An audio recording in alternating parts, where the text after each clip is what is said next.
Bismillahirrahmanirrahim. Assalamualaikum warahmatullahi wabarakatuh. Selamat pagi dan sejahtera bagi kita semua. Yang kami hormati, anggota Bawaslu Provinsi Jawa Barat, Bapak Yurianto H. Yang kami hormati, Ketua dan anggota Bawaslu Kota Cimahi. Yang kami hormati, Koordinator Sekretariat Bawaslu Kota Cimahi, dan jajaran staf Bawaslu Kota Cimahi yang kami banggakan. Alhamdulillah, puji dan syukur marilah kita panjatkan kehadirat ilahi karena atas izinnya pada hari ini akan berlangsung acara divisi penanganan pembukaan tindak lanjut putusan administrasi atas putusan KPU dan peserta pemilu oleh Ketua Bawaslu Kota Cimahi.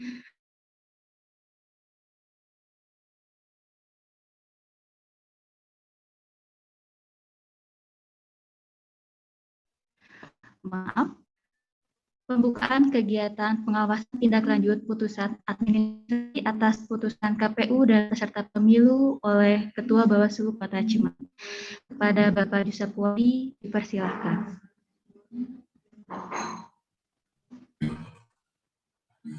Assalamualaikum warahmatullahi wabarakatuh. Selamat pagi, teman-teman.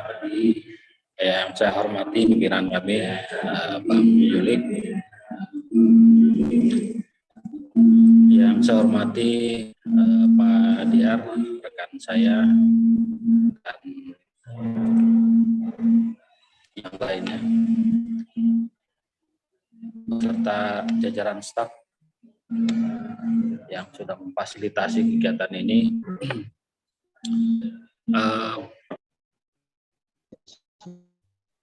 Di sini kedengaran.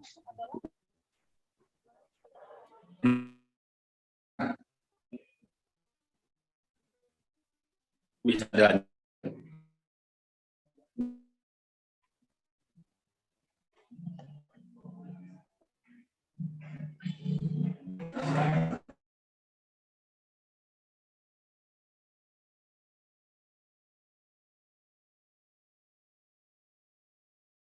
Bawaslu 8 ya. Nah, terkait hal ini dengan tema juga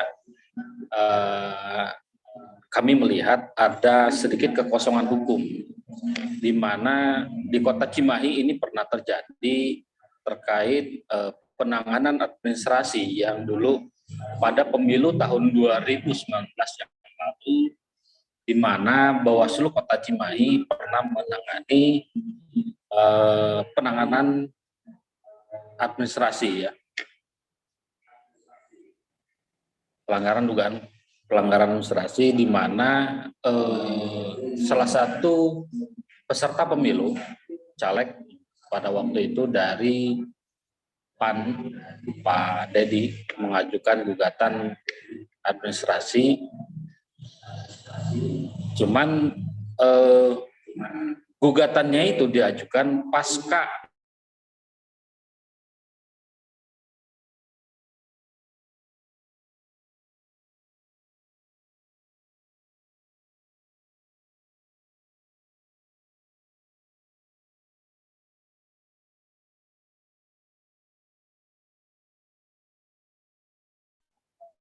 putus.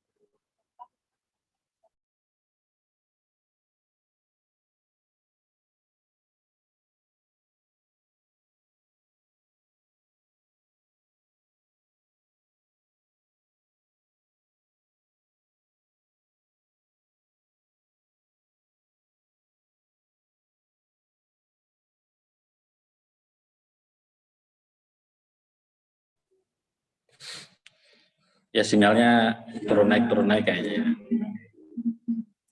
Saya lanjutkan tadi, ketika gugatan tersebut diajukan ke Bawaslu Kota Cimahi, kemudian kita memberikan saran atau putusannya kepada KPU Kota Cimahi untuk perbaikan. Cuman yang menjadi problem adalah ketika putusan itu keluar pasca rapat pleno itu sudah selesai di KPU Kota Cimahi. Nah, artinya ketika dia mau mengajukan gugatan ke MK juga hasilnya waktu itu dismisal ya. Nah, ini mungkin sedikit clue mungkin terkait bagaimana pengawasannya terhadap tindak lanjut dari putusan administrasi itu sendiri di KPU dan peserta pemilu itu sendiri. Mungkin itu sedikit gambaran terkait dengan tema. Mungkin di sini ada sedikit kekosongan hukum yang mungkin bisa kita kaji bersama dan mohon arahan dari pimpinan Bawaslu Provinsi untuk memberi pencerahan kepada kami semua. Kurang lebihnya saya mohon maaf. Assalamualaikum warahmatullahi wabarakatuh. Waalaikumsalam warahmatullahi wabarakatuh. Terima kasih banyak kepada Bapak Haji Safwandi telah membuka acara pada hari ini. Sebelumnya kami juga memohon maaf kepada Pak Lianto dikarenakan adanya kendala teknis jaringan di Kota Cimahi sehingga tadi sempat terhenti acara Zoom-nya. Selanjutnya saya informasikan moderator untuk kegiatan hari ini yaitu Bapak Yusuf Saryadi. Beliau merupakan staf divisi penanganan pelanggaran Bawaslu Kota Cimahi. Untuk mempersingkat itu, dipersilakan kepada Bapak Yusuf Saryadi untuk memberi taufiq wal hidayah. Wassalamualaikum warahmatullahi wabarakatuh.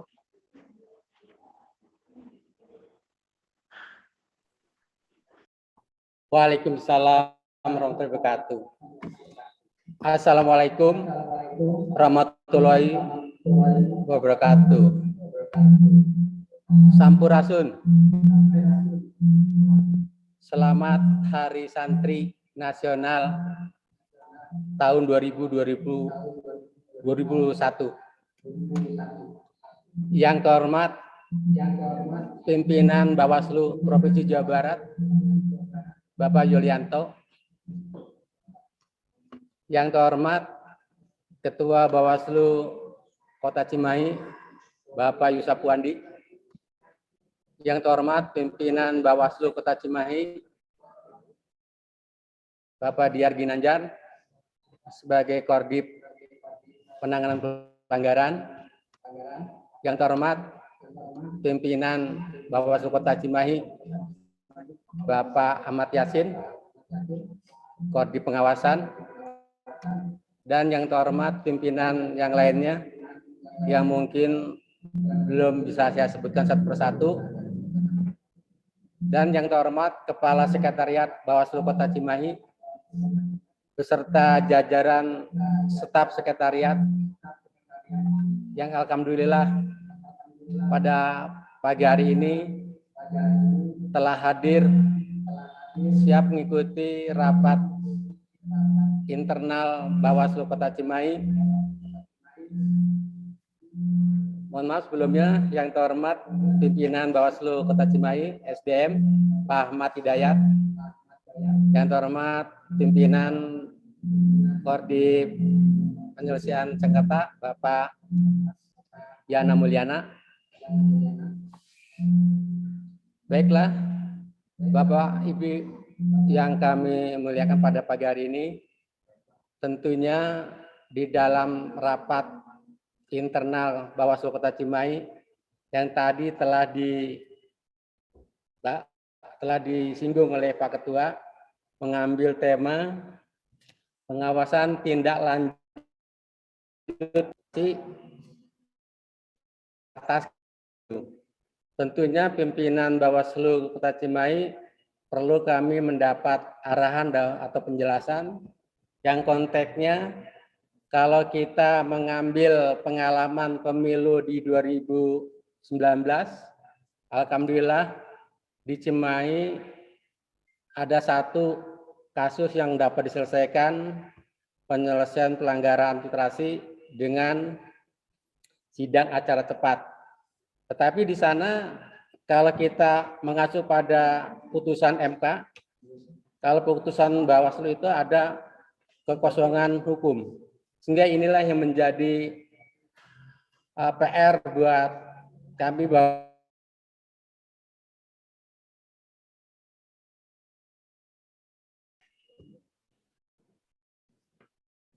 terus selanjutnya saya juga mengucapkan terima kasih atas segala kesiapan pimpinan Bawaslu Jabar yang telah menyediakan waktunya, walaupun kami sudah beberapa kali melakukan koordinasi dan ada beberapa pending kegiatan yang disesuaikan dengan kegiatan pimpinan Bawaslu Jawa Barat. Terima kasih atas segala kesempatannya, atas segala waktunya.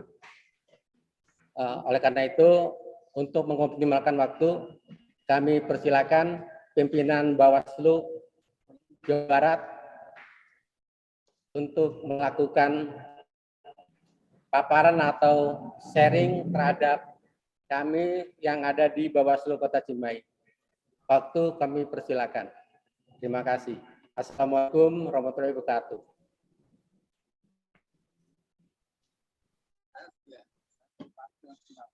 Ya. Assalamualaikum warahmatullahi wabarakatuh. Waalaikumsalam warahmatullahi wabarakatuh. Waalaikumsalam warahmatullahi wabarakatuh. Ya, salam sehat, salam sejahtera untuk kita semua, teman-teman dan Kota Cimahi yang lengkap.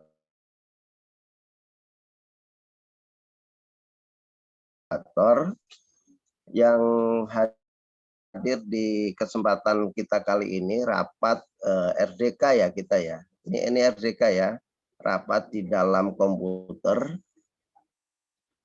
Nah, di sini kita akan berbicara mengenai beberapa hal yang lebih spesifik mengenai bagaimana sih pengawasan atau tindak lanjut ya, pengawasan tindak lanjut putusan administrasi terhadap putusan administrasi atas atau sebetulnya atas putusan terhadap, nah, kalau saya melengkapi kira-kira begitu, terhadap KPU maupun peserta pemilu ya, kira-kira begitu. Nah, sebelum sampai membahas ke masalah itu ya, selamat Hari Santri untuk teman-teman sekalian, untuk kita semua. Kita lihat pada pakai peci, dan saya nggak perlu lihat apakah pakai sarung, pakai sendal, karena itu ada di bagian bawah. Karena kita lewat komputer ya, cukup lihat atasnya aja kan gitu ya. Nah, iya, saya posisinya berarti ustadznya.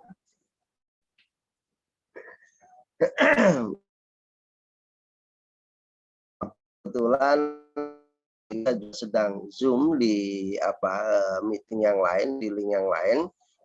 Jadi saya usahakan sesingkat mungkin untuk menanggapi dan mengantarkan diskusi teman-teman sekalian terkait dengan ya hari ini ya, di hari santri, hari Jumat pula gitu kan. Saya kira pas itu teman-teman sekalian dari Cimahi mengangkat isu ini. Kalau tadi dikatakan ada kekosongan hukum nih, ya saya kira perlu dilihat ya, ada yang menarik di situ. Pertama dikaitkan dengan masalah tadi itu ada saran, ada putusan. Ini harus dipertegas dalam konteks hukum. Ini sebetulnya saran atau putusan. Berangkatnya dari temuan atau dari pengawasan.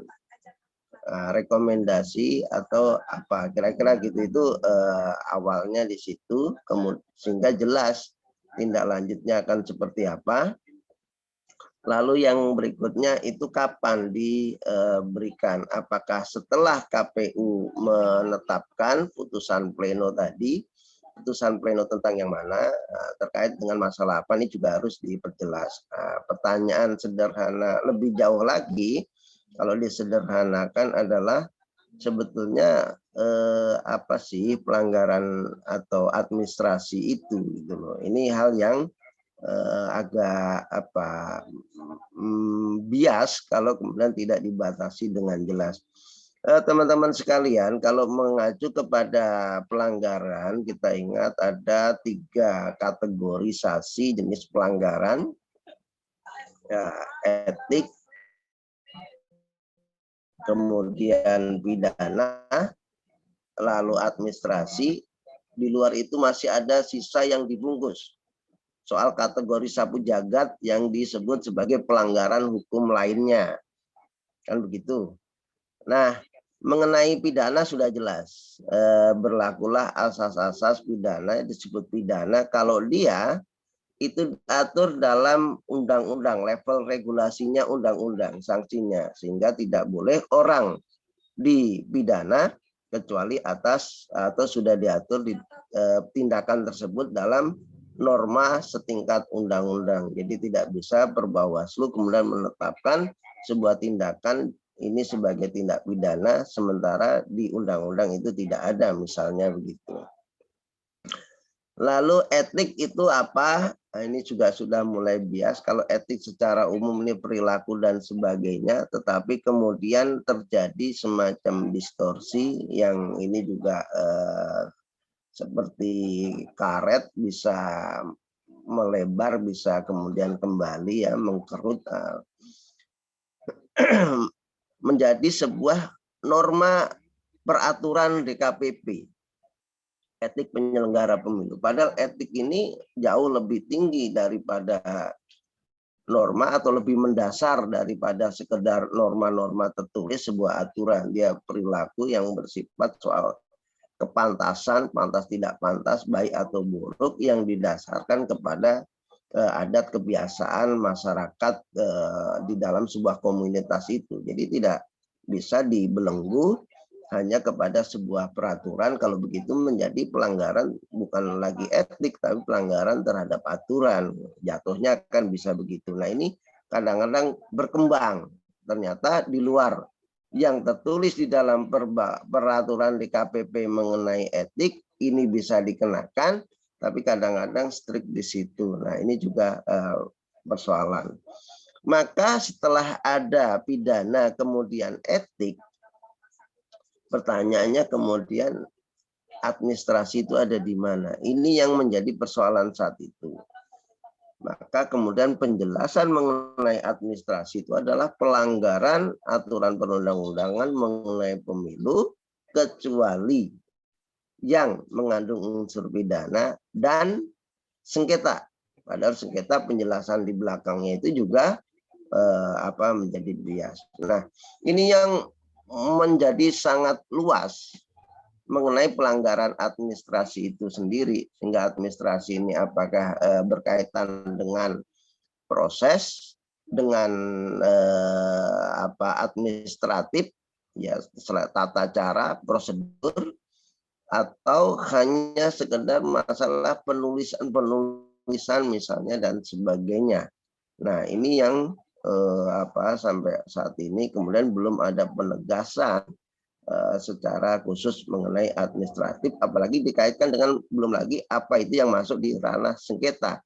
Karena kalau dilihat secara substantif antara pelanggaran administratif dengan sengketa pemilu ini memiliki kemiripan dan irisan yang sangat tipis, bahkan bisa berdampingan. Misalnya di dalam sengketa itu sebagai akibat dikeluarkannya keputusan KPU. Kalau kita tadi berbicara mengenai prosedur, maka prosedur KPU mengeluarkan keputusan itu betul atau tidak itu berarti administratif gitu. Kita berbicara tentang keputusan KPU, keputusannya ini sesuai dengan ketentuan, dengan norma secara substantif atau tidak. Nah, ini masuk objek sengketa, padahal itu juga bagian dari tindakan-tindakan administratif. Nah, ini lebih jauhnya ke sana untuk melihat mengenai pelanggaran administratif itu sendiri. Jadi memang di dalam kepemilu ini ternyata banyak kamar-kamar yang di situ ada yang hampir semuanya punya connecting door. Jadi ada pintu-pintu penghubung yang kadang-kadang itu bahkan kita tidak tahu ini kamarnya ini sebetulnya yang pas kamar mana, kan kira-kira begitu. Ini yang muncul dalam hal ini kita diskusi pada Jumat kali ini adalah soal pelanggaran administratif ya. Itu batasannya di mana. Nah, itu mengenai soal ruang lingkupnya. Maka konsekuensi dari banyak kamar tadi ternyata juga berdampak, berkonsekuensi kepada banyak cara terkait dengan pidana, cara yang harus melibatkan kepolisian dan kejaksaan, dan ini harus sentra gakumdu. Dulu sentra gakumdu itu tidak mutlak sebetulnya, karena di undang-undang tidak disebut secara khusus sentra gakumdu. Itu bagian dari kesadaran dari Bawaslu, kepolisian, dan kejaksaan. Kalau ini tidak terangkum dalam satu wadah, proses pelaksanaan tugas masing-masing akan repot. Maka mereka bersepakat membentuk sebuah wadah yang kemudian dinamakan sebagai sentra gakumdu. Nah, ini didasarkan kepada MOU, hanya perjanjian saja itu ya. Nah, padahal di pemilu yang sebelumnya, penyelenggara pemilu khususnya Panwas, ya belum Bawaslu, Panwas, unsur utamanya di situ ada polisi dan jaksa, sehingga tidak terbentuk wadah secara khusus, itu sudah ada include di dalamnya. Setelah dipisah dengan banyak alasan, kemudian ini menjadi khawatir muncul persoalan, lalu ada MOU. Dilihat kemudian lebih jauh, ini rupanya membawa manfaat, ada kemanfaatan, ada tidak mengganggu dan juga positif, maka kemudian undang-undang menegaskan lagi polisi dan jaksa terlibat dalam proses di situ dalam bentuk gakumdu tadi, tetapi tidak jadi sebuah badan tersendiri. Nah, menariknya kan di situ. Masing-masing unsur tetap berdiri sendiri, tetapi diharuskan menyatu. Nah, padahal disinilah ruang untuk menggodoknya. Itu mekanisme di pidana. Di etik kemudian harus lewat DKPP, sehingga ini juga punya ranah sendiri, punya ruang sendiri. Dan untuk yang ad hoc oleh Bawaslu Kabupaten Kota, tetapi ini pun juga setengah hati. Kenapa diserahkan ke Bawaslu Kabupaten Kota? Karena tidak ingin banjir urusan-urusan hanya tingkat TPS yang ad hoc, merepotkan DKPP, dan DKPP ini juga rentang kendalinya jauh, sampai ngurusin ke TPS, pengawas TPS, ke KPPS. Ya kalau hanya ada di Jakarta gampang, tapi kalau ada di Sulawesi, ada di Bali, di Nusa Tenggara, ini kan terlalu jauh, maka itu diserahkan kepada Bawaslu Kabupaten Kota atau Kabupaten Kota.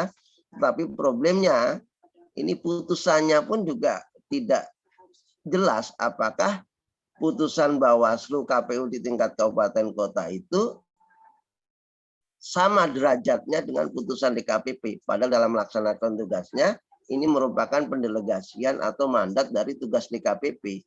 Jadi untuk kode etik pun itu murni punya DKPP. Nah, ini juga problem. Lalu di sengketa punya mekanisme sendiri, dan ini juga hampir sama, ada pendelegasian kaitannya dengan sengketa antar peserta yang berlaku di tingkat bawah, didelegasikan kepada Panwascam, dan ini pun punya dua model, yaitu yang sengketa biasa, musyawarah biasa, dengan yang musyawarah cepat.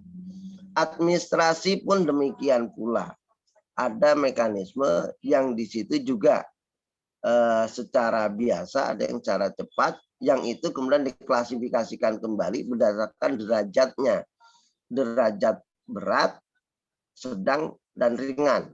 Meskipun di sini tidak ada penegasan, dianggap berat itu seperti apa, sedang seperti apa, ringan seperti apa. Nah, menurut saya ini mestinya dikuatkan lagi. Nah, ini saya hanya ingin mengatakan bahwa banyak kamar-kamar dengan banyak mekanisme masing-masing, yang ini bisa jadi meskipun ada connecting door tadi antara pengawasan dengan penindakan, antara administrasi dengan etik, dengan pidana, tetapi nyatanya karena mekanisme berbeda, meskipun ada connecting door, tetapi pintu keluarnya ini tidak ketemu. Masing-masing begitu keluar ke jalan raya lepas. Nah, ini yang muncul di beberapa tempat, salah satunya ketika sebuah perkara diproses dengan dua jalur yang berbeda, menggunakan double track yang ternyata putusannya tidak sama seperti yang terjadi di pemilihan Bupati Wakil Bupati Kabupaten Tasikmalaya 2020 kemarin. Ketika Bawaslu menyatakan memutuskan bahwa terjadi pelanggaran administrasi, sementara di tindak pidananya Sentra Gakumdu menghentikan karena menganggap tidak terbukti. Nah, ini ternyata menjadi persoalan. Dan ini dianggap Bawaslu yang salah oleh DKPP. Nah, meskipun tidak membunyikan begitu ya, tetapi faktanya ketika ini diadukan ke DKPP, teman-teman dari Bawaslu ini terkena sanksi peringatan. Nah, ini hal-hal lainnya lagi. Nah, kembali ke diskusi kita mengenai pelanggaran administrasi, tadi mestinya klasifikasi tadi itu diperjelas sehingga akan membantu memilih mekanisme seperti apa untuk menanganinya. Jangan kalau urusannya sepele, kita menggunakan mekanisme yang rumit, yang menghabiskan energi, menghabiskan waktu, tenaga, biaya, tetapi tidak menghasilkan manfaat. Misalnya, untuk kesalahan yang hanya salah tulis saja, ya ini pelanggaran. KPU misalnya di tingkatan rekapitulasi, ya kita tidak sampai misalnya contoh rekapitulasi hasil, nggak sampai begitu. Misalnya saja, rekapitulasi penetapan dukungan kandidat misalnya. Yang seharusnya itu jumlahnya 4.600, ternyata KPU menuliskannya misalnya adalah 460. Hanya salah tulis, 0 saja. Tetapi konsekuensinya kalau 4.600 ini lolos, kalau 460 tidak mencukupi, maka dia tidak dapat ditetapkan. Misalnya begitu. Nah, ini mau menggunakan mekanisme yang mana? Apakah ini cukup disampaikan, hai KPU, salah tulis, tolong silakan dikoreksi, lalu semuanya. Atau kemudian melalui mekanisme persidangan yang di situ ya semua melihat 60 harus dibuktikan kembali, dihitung lagi, apa harus begitu? Kemudian baru selesai datang putusan atau rekomendasi. Atau ternyata karena ini sudah diputuskan, menunggu dulu yang bersangkutan ini tidak ditetapkan sebagai peserta, sebagai kandidat, maka dia dapat menggunakan mekanisme permohonan penyelesaian sengketa sebagai mekanisme yang disediakan bagi calon kandidat yang tercederai hak konstitusionalnya. Nah, ini kalau tidak diperjelas seperti itu, ini akan tidak sebanding nanti antara cost dengan hasil. Bisa jadi selesai tetapi waktu sudah lewat sehingga tidak ada manfaat. Nah, ini pentingnya diklasifikasikan tadi skala-skalanya sehingga mekanismenya juga bisa ditentukan. Untuk pelanggaran-pelanggaran administrasi saya kira bisa menggunakan mekanisme kajian sederhana, bahkan bisa jadi tidak harus melalui prosedur yang terlihat memberikan penghukuman bahwa KPU dinyatakan berbuat perbaikan. Menurut saya fokus kepada aspek asas kemanfaatan yang di situ dapat memulihkan sebuah kesalahan tadi.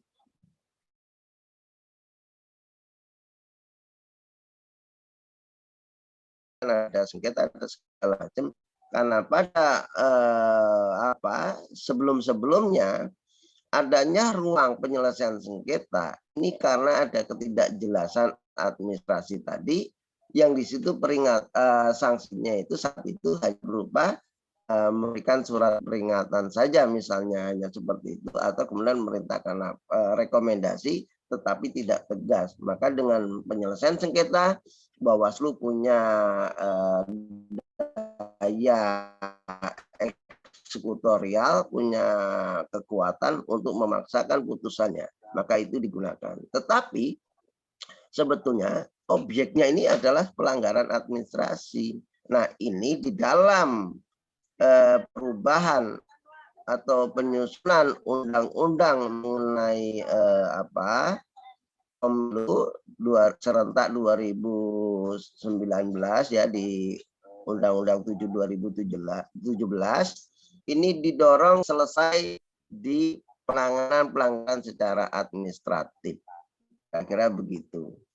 Tetapi di dalam proses pembahasan selanjutnya ternyata di penghujung ada anggota DPR yang membaca dan melihat, loh, kok tidak ada ini soal sengketa.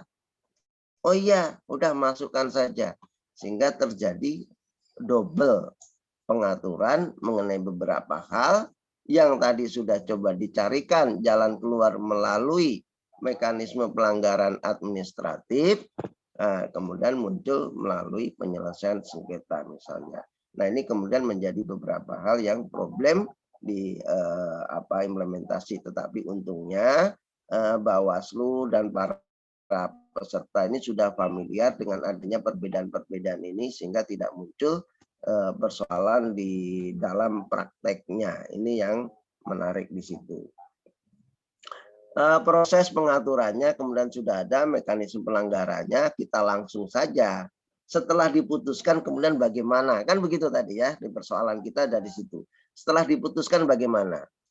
Nah, konstruksi penanganan pelanggaran administrasi itu sudah bagus, sudah bergerak melihat kepada kedua belah pihak, tetapi saat mengarah kepada putusan, ya, saat mengarah kepada putusan, ini sayangnya terpaku kepada putusan administrasi yang isinya adalah terkait dengan kandidat. Nah, ini menariknya di situ. Sehingga perintahnya adalah KPU menindaklanjuti dengan mengeluarkan sebuah keputusan baru, apakah surat keputusan ataukah berita acara. Nah, ini kan dampaknya ke sana, sehingga arah adalah ke situ. Padahal tadi administrasi macam-macam. Nah, karena tidak diklasifikasikan oleh undang-undang, kemudian di putusannya begitu ya. Misalnya kalau saya coba kita baca di undang-undang pemilihan misalnya. Di Undang-Undang Pemilihan pasal 140, ini teman-teman nanti bisa share, bisa cek kembali. KPU Provinsi, Kabupaten Kota ya, kemudian memeriksa kembali mengenai tata cara penyelesaian pelanggaran administratif. Nah, ini problem. Sudah diproses oleh Bawaslu, kemudian lanjut ke KPU. Nah, ini kan problem nih, kaitannya dengan masalah tersebut. Padahal sebelumnya Bawaslu sudah membuat rekomendasi dan atas hasil kajian. Jadi ini yang problem di situ. Menariknya lagi adalah kalau KPU tidak menindaklanjuti. Pada pasal 141 dalam hal KPU provinsi, KPU kabupaten kota, KPPS, PPK ya, dan peserta pemilihan tidak menindaklanjuti rekomendasi Bawaslu provinsi atau kabupaten kota sebagaimana dimaksud pasal 139 yang tadi itu soal kajian, Bawaslu provinsi atau Panwas kabupaten kota memberikan sanksi peringatan lisan atau peringatan tertulis. Diberikan sanksi tidak dilaksanakan, lalu diberikan sanksi lagi peringatan. Nah, kalau kemudian peringatan diindahkan bagaimana? Nah, ini problemnya ada di situ. Nah, sementara di Undang-Undang Pemilu ada hal yang lebih diharapkan, meskipun ini sebetulnya juga tidak banyak membantu. Ketika proses selanjutnya adalah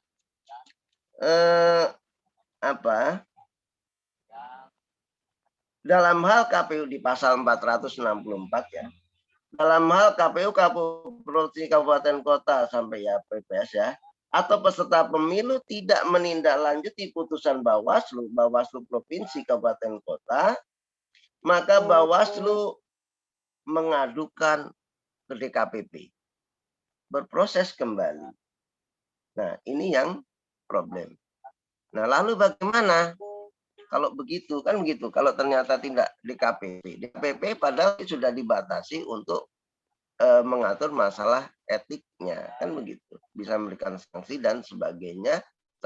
Sehingga kita berharap pada lembaga lain untuk proses penegakan atas putusan Bawaslu.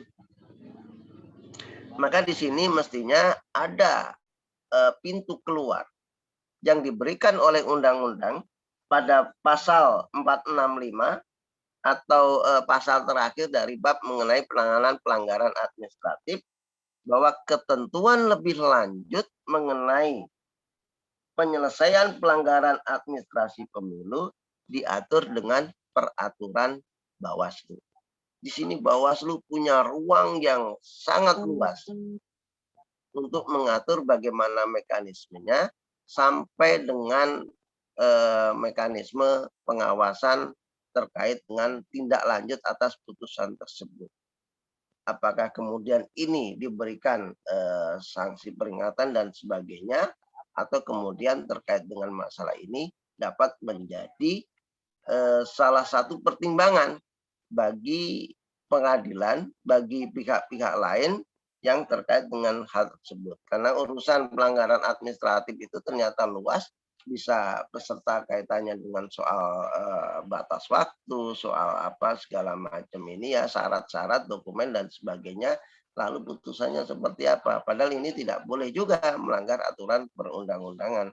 Maka solusi yang coba bisa kita cari kalau dianggap kekosongan hukum, ini dikembalikan dulu kepada clusteringnya, tingkatannya terkait dengan pelanggaran yang jenis ringan. Mestinya ini juga pengawasannya bisa langsung segera kepada jajaran setingkat di atasnya, kira-kira begitu. Sehingga kita memerintahkan agar jajaran di atasnya ikut untuk menegakkan aturan-aturan tersebut, kemudian ikut memberikan sanksi atau semacamnya, sehingga ini bisa dilaksanakan. Kira-kira begitu. Sama seperti ketika DKPP atau Mahkamah Konstitusi atau Bawaslu ketika memberikan sanksi atau putusan kepada Bawaslu tingkat kabupaten, mereka memerintahkan agar tingkat setidak-tidaknya tingkat provinsi itu mengawasi pelaksanaan putusan tersebut.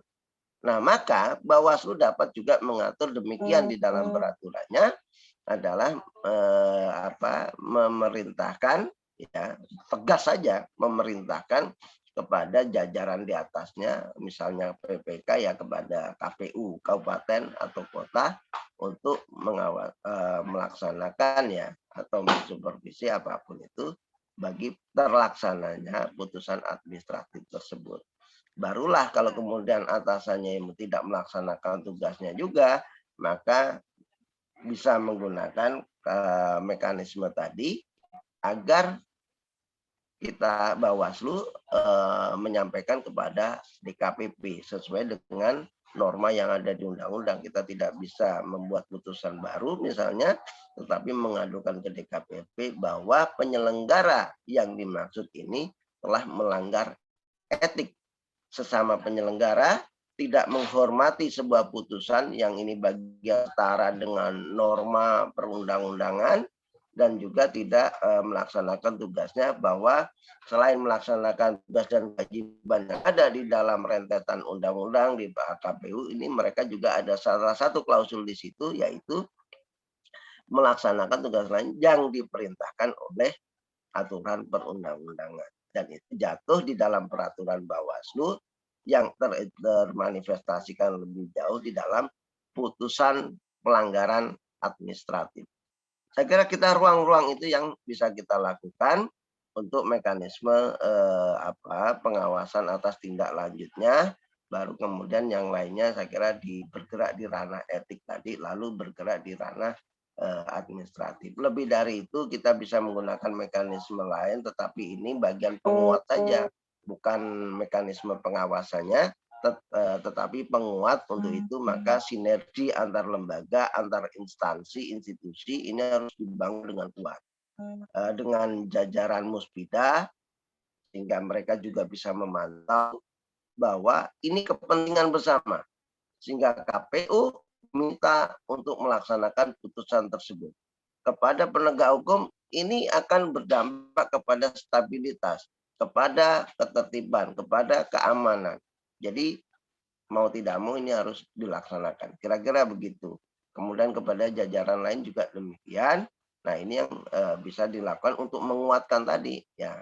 Jadi ruang kosong tadi yang dianggap itu lalu dipisah-pisahkan, termasuk batasan kapan terakhir Bawaslu dapat membuat putusan untuk memerintahkan. Jangan sampai kemudian putusan dikeluarkan ini sudah melampaui proses atau tahapannya, sehingga ini menjadi persoalan.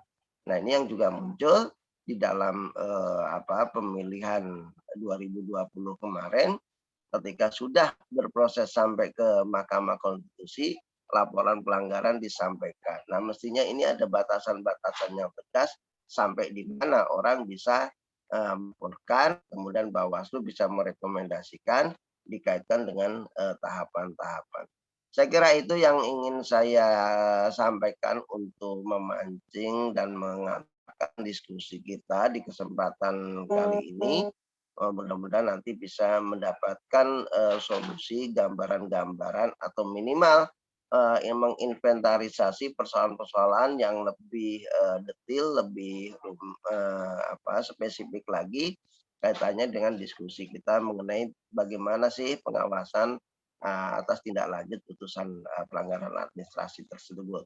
Nanti di klaster, kalau KPU bagaimana, kalau penyelenggara bagaimana. Karena kalau tadi misalnya disampaikan kepada DKPP, DKPP ini kan tidak memeriksa teradu yang di situ bukan penyelenggara pemilu. Jadi agak aneh kalau kemudian kita lihat tadi itu di pasal 464 tadi, ya pasal 464 tadi, dalam hal KPU bla bla bla atau peserta pemilu tidak menindaklanjuti, nah Bawaslu mengadukan ke DKPP. Ya, ini menjadi problem hukum lainnya saya kira, karena peserta pemilu tidak menjadi bagian dari yang akan diperiksa oleh DKPP. Demikian dari saya, terima kasih, mohon maaf atas kekurangannya, mudah-mudahan bisa menjadi bahan atau gambaran untuk diskusi selanjutnya. Terima kasih, saya kembalikan kepada moderator. Bila taufiq wal hidayah, wallahu muwaffiq ila aqwamit thoriq, fastabiqul khairat. Wassalamualaikum warahmatullahi wabarakatuh. Waalaikumsalam warahmatullahi wabarakatuh. Waalaikumsalam warahmatullahi wabarakatuh. Terima kasih kepada pimpinan Bawaslu Jawa Barat yang telah memberikan pandangan dan wawasan yang begitu sangat luar biasa, hingga menjadikan suatu pembelajaran bagi kami, baik di Bawaslu Kota Cimahi, terutama di jajaran staf. Suaranya pelan sekali. Tentunya kami sangat mengapresiasi apa yang telah dijabarkan oleh Bapak Pimpinan Bawaslu yang lebar terkait dengan penyelesaian tindak lanjut pelanggaran administratif maupun administrasi pada pemilihan. Tadi kalau kita lihat secara tegas tuntas, memang beda tipis antara penyelesaian sengketa dengan penyelesaian administrasi. Itu saja mungkin yang dapat kami simpulkan secara kecilnya. Tentunya masih ada waktu atau luang untuk diberikan ruang interaktif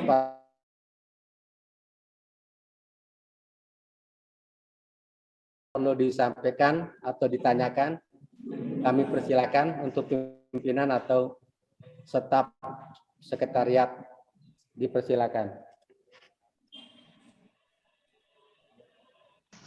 Izin pimpinan, moderator sudah boleh bertanya. Silakan Pak Pimpinan, Pak Biar Ginanjar akan memberikan pertanyaan. Silakan. Ya. Baik, assalamualaikum warahmatullahi wabarakatuh. Salam sehat, sampurasun buat semuanya. Tadi lihat pimpinan pakai jas atau Suaranya sidang ya pimpinan. pelan sekali. Kedengaran suaranya. Baik, diulangi lagi. Izin bertanya pada pimpinan, apakah suara saya jelas terdengar di sana? Apakah suara saya jelas terdengar di sana pimpinan? Terdengar pelan. Pelan. Tapi saya kira tetap bisa dilanjutkan saja. Silahkan dengan teman-teman. Saya juga harus kembali barusan dapat kontak untuk proses di meeting dengan teman-teman Majalengka dan Banjar sedang simulasi penyelesaian kita. Oke, silakan dilanjutkan. Ya, saya lanjutkan saja pertanyaannya. Saya berfokus pada rasa KPU sebagai penyelenggara itu wajib menindaklanjuti putusan pelanggaran administrasi pemilu itu selama 3 hari sejak putusan dibacakan. Nah, berarti selama 3 hari itu misalnya saya tidak mengambil tahapan rekap, bisa tahapan kampanye saja. Misalnya minta KPU untuk melarang satu caleg misalnya untuk tidak diikutkan tahapan, misalnya tahapan kampanye tatap muka selama 3 hari misalnya. Ada kegelisahan saya itu pertanyaannya bagaimana kita mengawasi KPU kabupaten kota untuk mengeluarkan misalnya surat keputusan itu berdasarkan putusan Bawaslu. Apakah pasca putusan itu kita mesti mengirimkan salinan putusan dalam konteks cepat ya pimpinan ya, dalam konteks penyelesaian administrasi acara cepat, apakah mesti dilayangkan bersama surat resmi dari Bawaslu kota berdasarkan keputusan nomor sekian acara cepat untuk agar KPU mengeluarkan putusan sebagai berikut, misalnya memberikan teguran misalnya kepada peserta, yang kedua melarang peserta tersebut untuk mengikuti kampanye tatap muka misalnya selama 3 hari misalnya. Nah, apakah itu perlu memang belum ada teknisnya sih pimpinan, tapi apakah itu bisa menjadi solusi untuk nanti perbaikan regulasi di Perbawaslu ke depan yang nomor 8 khususnya, agar kita punya ukuran yang bisa kita pegang saat kita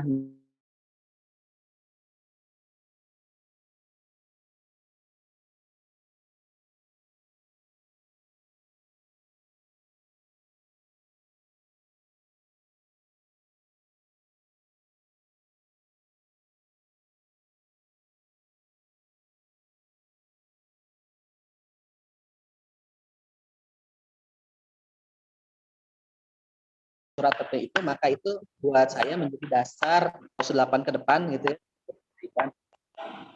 Yang kedua terkait yang pasal 464 juga yang memang itu menjadi kebingungan bahwa peserta pemilu juga dapat dilaporkan ke DKPP pada saat tidak menindaklanjuti putusan. Nah, kalau yang sepengetahuan saya yang saya baca di sejarah pembentukan Undang-Undang 7 ini di memori panto-liftingnya, DKPP itu kan ingin bertransformasi menjadi Mahkamah Kehormatan Pemilu kalau tidak salah. Nah, dia kewenangannya ingin menegakkan kode etik baik penyelenggara maupun peserta. Kira-kira yang di situ yang saya baca. Jadi mungkin di tempat itu lupa atau gimana itu tidak dihapus peserta pemilunya.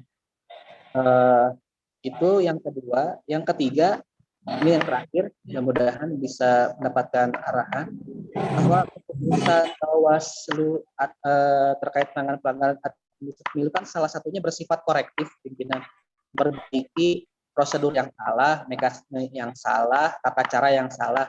Misalnya kalau misalnya kemarin kasus Cimahi, kita dalam sidang itu terdapat fakta bahwa PPK salah menempatkan nomor suara itu harus jadi nomor 1 misalnya ke nomor 3.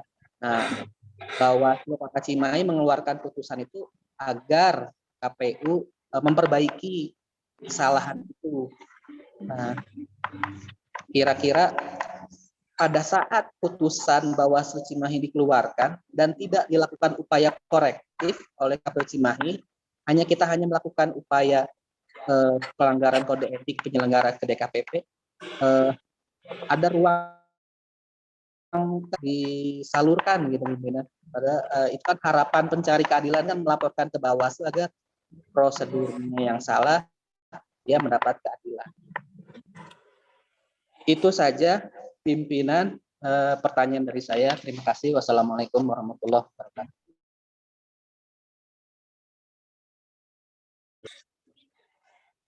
Silakan. Pimpinan kalau ada yang lain masih ditampung lagi pertanyaannya. Kalau tidak ada, Pak Pimpinan Bawaslu Jabar, dipersilakan. Saya jawab baca ya. Siap.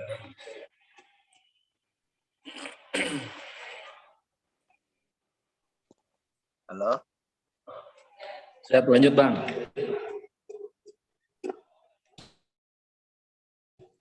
Baca ya, karena untuk pertanyaan tadi itu saya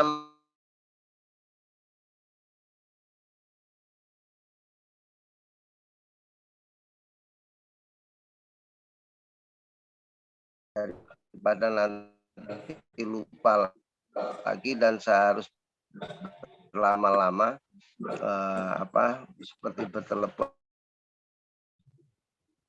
Saya tangkap 3 pertanyaan tadi. Satu kaitannya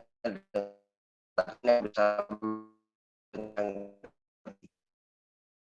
bukan terkait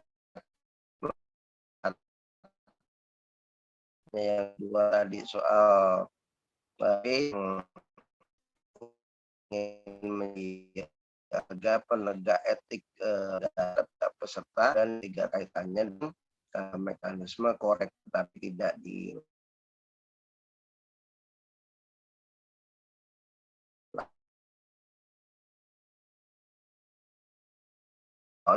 dari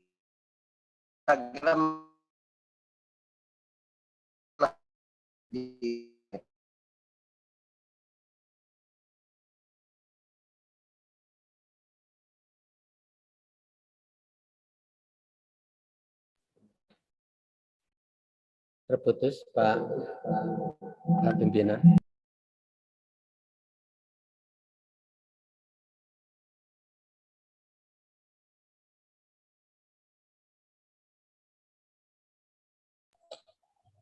Suaranya di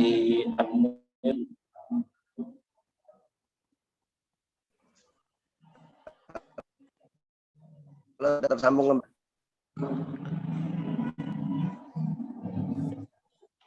sekali.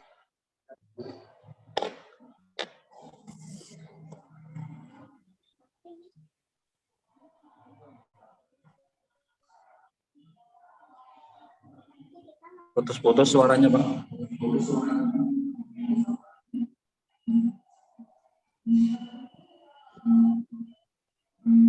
Ya, sekarang ya, masih. Sekarang. Ya, lanjut Bang, Halo. Lanjut. Mana ya solusinya ini?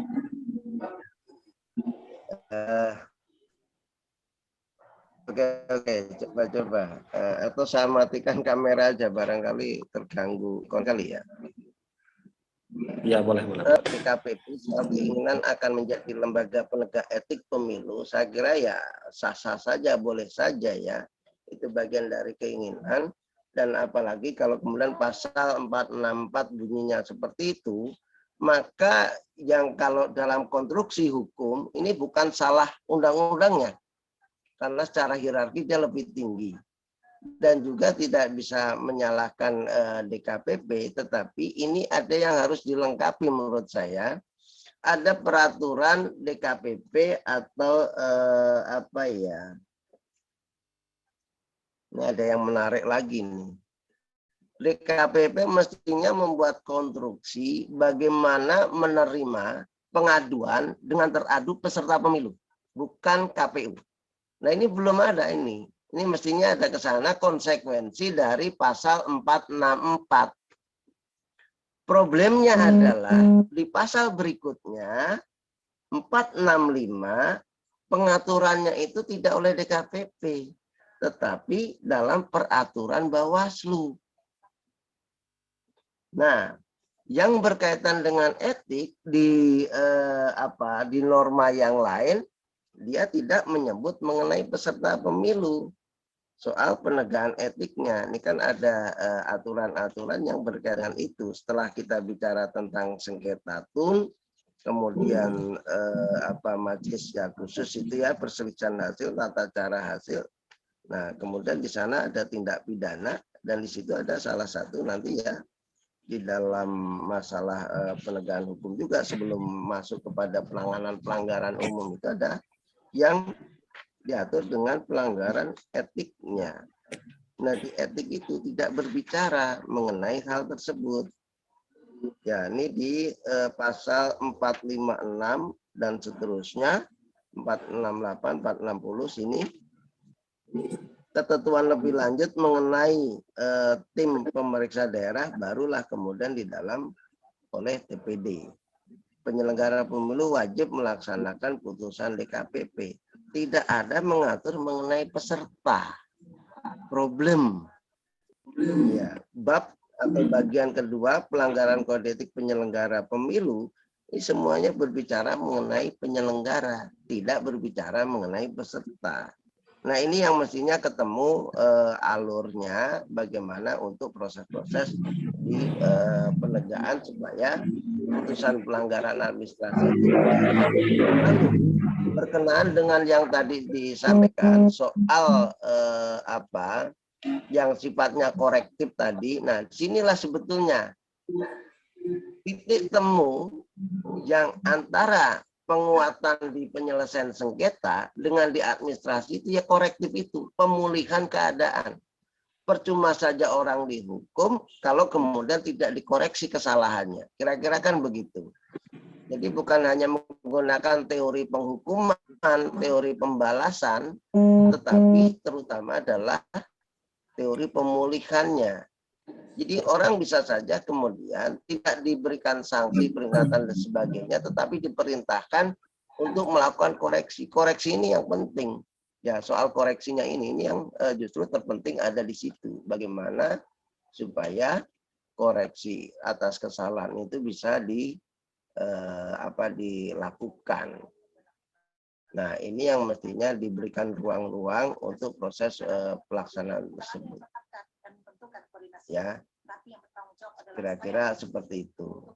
Nah, untuk selanjutnya saya kira saya mohon maaf harus izin ya teman-teman teruskan dulu karena saya sudah dapat panggilan di Zoom yang lain. Ya kasih pimpinan. Ini terhadap kekosongan hukum harus menunggu Bang Yuli ini di RI.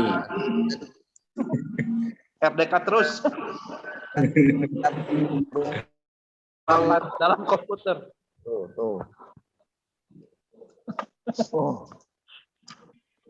Hanya ke data saja. Oke, begitu ya. Nanti kalau sempat saya masuk lagi. Terima kasih. Siap. Assalamualaikum warahmatullahi wabarakatuh. Terima kasih pimpinan.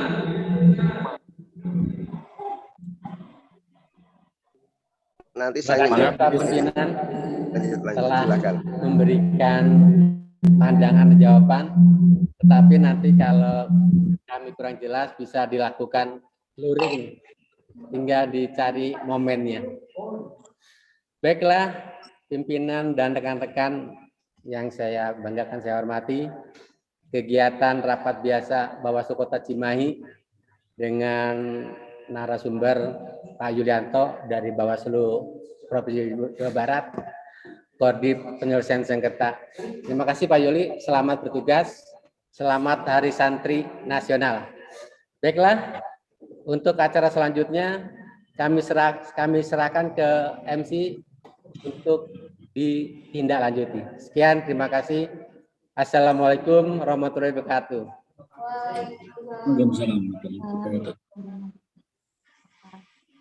Terima kasih banyak kepada pimpinan Bawaslu Provinsi Jawa Barat, Bapak Yulianto SH yang sudah hadir sebagai narasumber pada kegiatan Divisi Penanganan Pelanggaran dengan tema pengawasan tindak lanjut putusan administrasi atas putusan KPU dan peserta pemilu, juga dihaturkan kepada pimpinan Bawaslu Kota Cimahi serta jajaran staf sekretariat Bawaslu Kota Cimahi yang telah memfasilitasi kegiatan pada hari ini. Selamat berjumpa kembali pada kegiatan-kegiatan Bawaslu Kota Cimahi selanjutnya dalam keadaan sehat walafiat. Akhir kata, terima kasih banyak atas perhatiannya. Mohon maaf atas kekurangan pada penyelenggaraan rapat pada hari ini. Wabillahi taufiq wal hidayah. Wassalamualaikum warahmatullahi wabarakatuh. Waalaikumsalam warahmatullahi Wabarakatuh.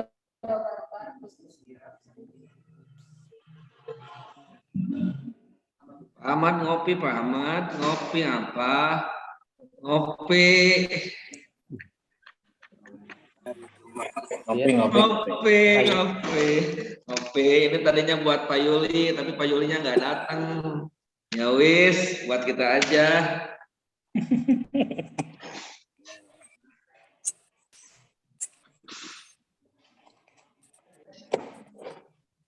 Izin live ya. Oke. Sambung lagi. Ada diskusi.